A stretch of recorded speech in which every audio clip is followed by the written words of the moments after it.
Hello guys, स्वागत है आपका एक नई वीडियो में। आज की इस वीडियो में आपको बताने वाला हूं एक नए गवर्नमेंट जॉब वैकेंसी नोटिफिकेशन के बारे में। इसकी पूरी जानकारी के लिए इस वीडियो में अंत तक बने रहिएगा। चैनल पे नए हैं तो चैनल को आज ही सब्सक्राइब कर लें और बेल आइकन भी प्रेस कर दें, ताकि इस तरह की जो गवर्नमेंट जॉब वैकेंसीज निकलती हैं ऑल ओवर इंडिया की, उनकी जानकारी सबसे पहले आप तक पहुँच सके। वो तभी पहुँचेगी जब आपने इस चैनल को सब्सक्राइब किया होगा और बेल आइकन को प्रेस किया होगा। तो अभी के अभी इस चैनल को सब्सक्राइब कर लें और बेल आइकन भी प्रेस कर दें। साथ ही साथ आप इस नोटिफिकेशन की पीडीएफ हमारे टेलीग्राम चैनल पे जाइए। टेलीग्राम चैनल पे आपको सर्च करना है ट्रेंडिंग रोज़गार, उसको ज्वाइन करना है और डेली आपको इस तरह की ऑल इंडिया वैकेंसीज़ की पीडीएफ नोटिफिकेशन डायरेक्टली वहां से डाउनलोड कर पाएंगे। तो उस चैनल को ज्वाइन कर लीजिएगा। अब शुरुआत करते हैं इस वीडियो की। तो यहाँ पर ये नोटिफिकेशन जारी किया गया है यूपीएससी के द्वारा, यानी कि यूनियन पब्लिक सर्विस कमीशन। इसके लिए एप्लीकेशन फॉर्म भरने के लिए आपको विजिट करना होगा इनकी वेबसाइट पे, जो कि है upsconline.gov.in। इस पे जाना है, एप्लीकेशन फॉर्म भरना है। वैकेंसीज किसकी हैं? तो लीगल ऑफिसर ग्रेड 1 की ये वैकेंसीज हैं, ministry of external affair government of India में। और यहाँ पर पे स्केल रहेगा लेवल 12 का। आप गूगल पे सर्च कर सकते हैं लेवल 12 पे मैट्रिक्स 7 सीपीसी के अकॉर्डिंग कितना रहेगा। एज 50 साल से ज़्यादा आपकी नहीं होनी चाहिए। आपने मास्टर्स किया होना चाहिए लॉ में, जिसमें स्पेशलाइजेशन की हो फील्ड ऑफ इंटरनेशनल लॉ और इंटरनेशनल रिलेशंस और इंटरनेशनल ऑर्गेनाइजेशन। तो ये क्वालिफिकेशन आपके पास होनी चाहिए और 10 साल का आपके पास एक्सपीरियंस होना चाहिए एज एन एडवोकेट का, किसी कोर्ट ऑफ लॉ में इंडिया में, या फिर किसी लीगल सर्विसेज में गवर्नमेंट की, या फिर टीचिंग, या फिर कंडक्टिंग, या फिर guiding research in the field of law. और ये आपकी जो है वो एक्सपीरियंस यहाँ पे मांगा गया है। आपकी जो पोस्टिंग रहेगी वो एक परमानेंट पोस्ट होगी। ये आपकी रेगुलर भर्ती, रेगुलर पोस्ट होगी। ग्रुप पे गेस्टेड पोस्ट होगी। हेडक्वार्टर आपका यहाँ पे जो पोस्टिंग होगी वो होगी न्यू दिल्ली में। इसके बाद जो नेक्स्ट वैकेंसी है वो है 121 वैकेंसीज, यानी कि 121 वैकेंसीज हैं ऑपरेशन ऑफिसर की, मिनिस्ट्री ऑफ सिविल एविएशन में। ब्रेकअप आप वैकेंसीज का कैटेगरी वाइज देख सकते हैं। इसमें बात करें एलिजिबिलिटी क्राइटेरिया की, तो पे मैट्रिक्स की बात करें लेवल 10 का पे मैट्रिक्स रहेगा। अच्छी खासी सैलरी होगी इसमें आपकी। 35 साल से ज़्यादा उम्र आपकी नहीं होनी चाहिए। अगर आप रिजर्व कैटेगरी से आते हैं तो एज में रिलैक्सेशन आपको दिया जाएगा। आपने डिग्री की होनी चाहिए इंजीनियरिंग में, और ये डिग्री होनी चाहिए civil, mechanical, computer science, IT, aeronautical, electrical, electronics में, या फिर मास्टर्स डिग्री किया हो साइंस में। सब्जेक्ट पढ़े होने चाहिए इलेक्ट्रॉनिक्स या फिजिक्स, या फिर बीएससी डिग्री की हो आपने किसी रिकॉग्नाइज्ड यूनिवर्सिटी से जिसमें फिजिक्स और इलेक्ट्रॉनिक्स एज सब्जेक्ट आपने पढ़े हों, तो आप इस एप्लीकेशन फॉर्म को भर सकते हैं। साथ ही साथ आपके पास 2 साल का एक्सपीरियंस होना चाहिए अगर आपने डिग्री इन इंजीनियरिंग की है। अगर आपने एमएससी किया है तो 1 साल का एक्सपीरियंस चाहिए। अगर आपने बीएससी की है तो 3 साल का एक्सपीरियंस चाहिए। एक्सपीरियंस कौन सी फील्ड में होना चाहिए, ये यहाँ पर मेंशन किए गए हैं पॉइंट्स। जब आप इसकी पीडीएफ डाउनलोड करेंगे हमारे टेलीग्राम चैनल से तो इसमें देख पाएंगे एक्सपीरियंस आपका जो है वो किस में होना चाहिए। तो ये रहेगी आपकी दूसरी पोस्ट के लिए। ये भी एक परमानेंट पोस्ट है। इसमें जो आपकी पोस्टिंग रहेगी वो ऑल इंडिया सर्विस लाइबिलिटी के बेसिस पे रहेगी। कहीं भी आपको पोस्ट जो है किया जा सकता है। नेक्स्ट जो पोस्ट है वो है साइंटिफिक ऑफिसर केमिकल की। ये है national test house, department of consumer affair, ministry of consumer affair, food and public distribution में।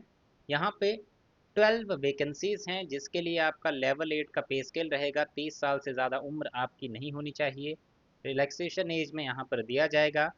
मास्टर्स डिग्री आपने किया होना चाहिए केमिस्ट्री में, या फिर माइक्रोबायोलॉजी में, या फिर केमिकल टेक्नोलॉजी में डिग्री की होनी चाहिए, या फिर केमिकल इंजीनियरिंग में।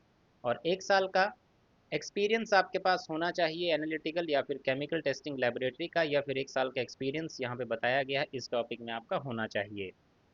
इसमें आपकी जो है हेडक्वार्टर रहेगा इसका कोलकाता में, और कहीं भी आपकी पोस्टिंग जो है वो की जा सकती है जहाँ पे इनके रीजनल ऑफिसेज होंगे। और ये भी एक परमानेंट पोस्ट रहेगी। इसके बाद नेक्स्ट पोस्ट है साइंटिस्ट बी की, जो कि है एक पोस्ट। इसके लिए 35 साल एज लिमिट रखी गई है। लेवल 10 का पे मैट्रिक्स रहेगा। मास्टर्स डिग्री किया होना चाहिए फिजिक्स में। 1 साल का प्रैक्टिकल एक्सपीरियंस हो, या फिर बैचलर्स किया हो इंजीनियरिंग में।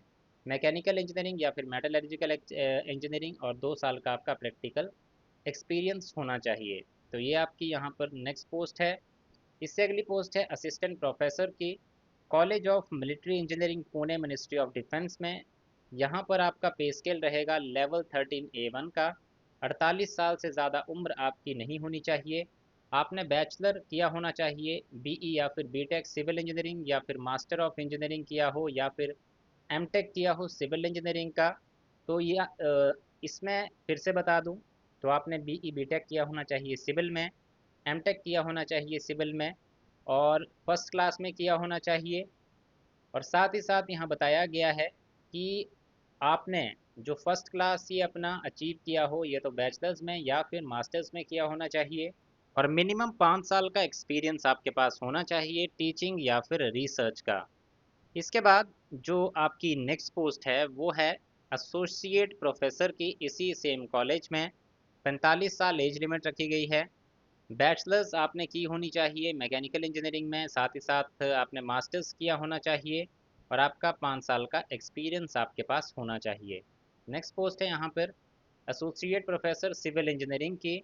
ये भी सेम कॉलेज में है, इसमें सिविल इंजीनियरिंग में आपने किया होना चाहिए, और मिनिमम 5 साल का एक्सपीरियंस आपके पास होना चाहिए। नेक्स्ट पोस्ट है सिविल हाइड्रोग्राफिक ऑफिसर की, नेवल हेडक्वार्टर में। और यहाँ पर आपकी जो एज लिमिट है वो है 30 साल, और एसटी कैटेगरी के हैं तो हैं 35 साल।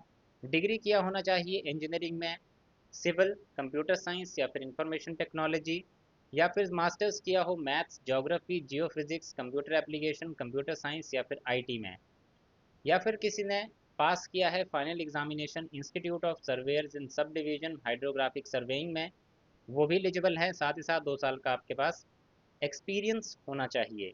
इसके बाद नेक्स्ट पोस्ट है आपकी डाटा प्रोसेसिंग असिस्टेंट की, ये है मिनिस्ट्री ऑफ डिफेंस में। इसमें जो है 30 साल एज लिमिट रखी गई है। मास्टर्स डिग्री किया होना चाहिए आपने कंप्यूटर एप्लीकेशन, कंप्यूटर साइंस या फिर आईटी में, या फिर इंजीनियरिंग की हो आपने, तो आप इस पोस्ट को भर सकते हैं। इसके बाद JRO जूनियर रिसर्च ऑफिसर की वैकेंसी है, ये है मिनिस्ट्री ऑफ डिफेंस में। इसके लिए 30 साल एज लिमिट रखी गई है। मास्टर्स किया होना चाहिए आपने, या फिर बैचलर्स किया हो। इसकी जानकारी आप इस पीडीएफ से ले पाएंगे जब इसको डाउनलोड करेंगे, और 2 साल का रिसर्च एक्सपीरियंस आपके पास होना चाहिए। इसके अलावा यही सेम वैकेंसी है आपकी मिनिस्ट्री ऑफ डिफेंस में बर्मीज़ के लिए, तो इसका भी आप देख पाएंगे जब इसका नोटिफिकेशन डाउनलोड करेंगे। नेक्स्ट पोस्ट है चाइनीज़ के लिए मिनिस्ट्री ऑफ डिफेंस, यही सेम वैकेंसी है, इसमें भी आप देख पाएंगे जब इसकी नोटिफिकेशन डाउनलोड करेंगे, इस नोटिफिकेशन में देख पाएंगे। तो काफ़ी डिफरेंट डिफरेंट वैकेंसीज जो हैं यहाँ पे जारी की गई हैं डिफरेंट डिफरेंट पोस्ट के लिए। तो अभी जाइए टेलीग्राम चैनल पे, वहाँ से ये नोटिफिकेशन डाउनलोड करिए, और पूरी इन्फॉर्मेशन आप इसमें देख पाएंगे कौन कौन सी वैकेंसीज के लिए क्या क्या पर्टिकुलरली यहाँ पे रिक्वायरमेंट मांगी गई है। नेक्स्ट जैसे पोस्ट है जूनियर टेक्निकल ऑफिसर की, मिनिस्ट्री ऑफ डिफेंस में। इसके लिए लेवल 10 का पे स्केल, 35 साल एज लिमिट रखी गई है। बैचलर्स किया होना चाहिए mechanical, electrical, electronics and communication, या फिर मरीन या फिर नेवल आर्किटेक्चर या फिर इंडस्ट्रियल इंजीनियरिंग में, और 3 साल का एक्सपीरियंस होना चाहिए। तो ये आपकी जो पोस्ट है इसमें आपका naval headquarter ministry of defence में रहेगी, परमानेंट पोस्ट होगी। इसी तरह से नेक्स्ट पोस्ट है सिविल हाइड्रोग्राफिक ऑफिसर की। इसके बाद जो आपकी नेक्स्ट पोस्ट है वो है प्रिंसिपल डिज़ाइन ऑफिसर की, मिनिस्ट्री ऑफ डिफेंस में।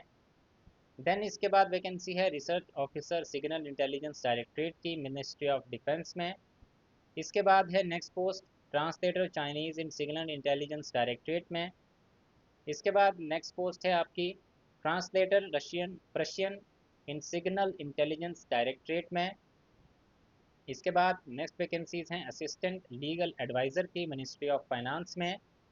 इसके बाद जो नेक्स्ट वैकेंसी है वो है assistant director official language, ministry of home affairs में।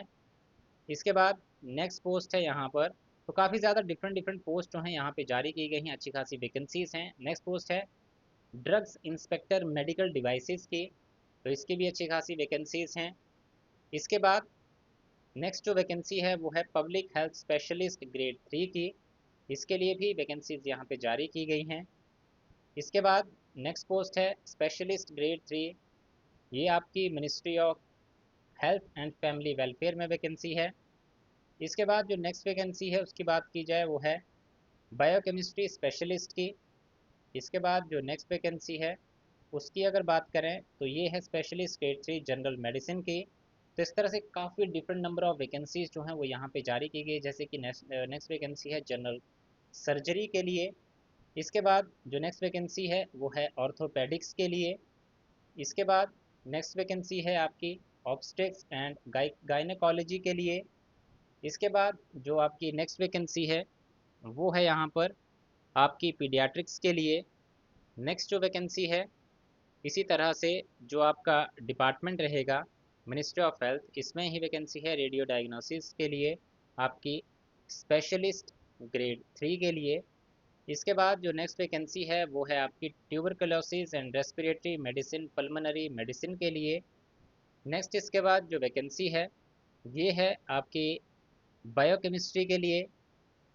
तो इस तरह से डिफरेंट नंबर ऑफ वैकेंसीज यहाँ पर डिफरेंट पोस्ट के लिए जारी की गई हैं। तो इस एप्लीकेशन फॉर्म को ज़रूर भरिएगा आप इसके लिए अगर एलिजिबल हैं, क्योंकि अच्छी खासी इसमें सैलरी आपको मिलेगी, अच्छा खासा पे स्केल दिया जाएगा, अच्छी खासी एक अपॉर्चुनिटी है ऑल इंडिया के जितने भी एलिजिबल कैंडिडेट हैं उनके लिए। देन अब इसमें बात करेंगे कि कब से कब तक आप एप्लीकेशन फॉर्म इसका भर पाएंगे, उसकी जो लास्ट डेट है वो क्या रहेगी। 12 जून 2025, 12 जून 2025 तक आप इस एप्लीकेशन फॉर्म को सबमिट कर सकते हैं। और इस एप्लीकेशन फॉर्म को सबमिट करने के बाद इसके प्रिंट करने की लास्ट डेट है 13 जून 2025 की। तो इस डेट तक आप इस एप्लीकेशन फॉर्म को प्रिंट कर पाएंगे। एप्लीकेशन फ़ीस की बात करें तो यहाँ पर आपको जो है एप्लीकेशन फ़ीस पे करनी है 25 रुपये की, जो कि आपको पे करनी होगी जब आप एप्लीकेशन फॉर्म भर रहे होंगे। और रिज़र्व कैटेगरी या फीमेल कैंडिडेट को free of cost application form भरा जाएगा। तो काफ़ी ज़्यादा वैकेंसीज़ हैं, काफ़ी ज़्यादा अपॉर्चुनिटीज़ यहाँ पे जारी की गई हैं यूपीएससी के द्वारा। अच्छा एक जो अपॉर्चुनिटी है प्रोवाइड करवाया गया है। डिफरेंट एरियाज़ में ये वैकेंसीज़ हैं, चाहे आपने इंजीनियरिंग की है, एमएससी किया है, बीएससी किया है, डिप्लोमा होल्डर है, सबके लिए यहाँ पर वैकेंसीज़ हैं। तो सबके लिए अच्छी अपॉर्चुनिटी है, ज़रूर इस पीडीएफ को डाउनलोड कीजिएगा और एक बार चेक कीजिएगा कि आप भी इसके लिए एलिजिबल हैं या फिर नहीं हैं। तो यही था इन वैकेंसीज़ के बारे में पूरा इन्फॉर्मेशन। अगर आपको जानकारी अच्छी लगी हो तो वीडियो को लाइक ज़रूर करें, शेयर करें दोस्तों के साथ। और इसी तरह की जानकारी आगे भी पाने के लिए चैनल को आज ही सब्सक्राइब कर लें और बेल आइकन भी प्रेस कर दें। So thank you guys for watching this video. मिलेंगे इसी तरह की नेक्स्ट वीडियोज़ में।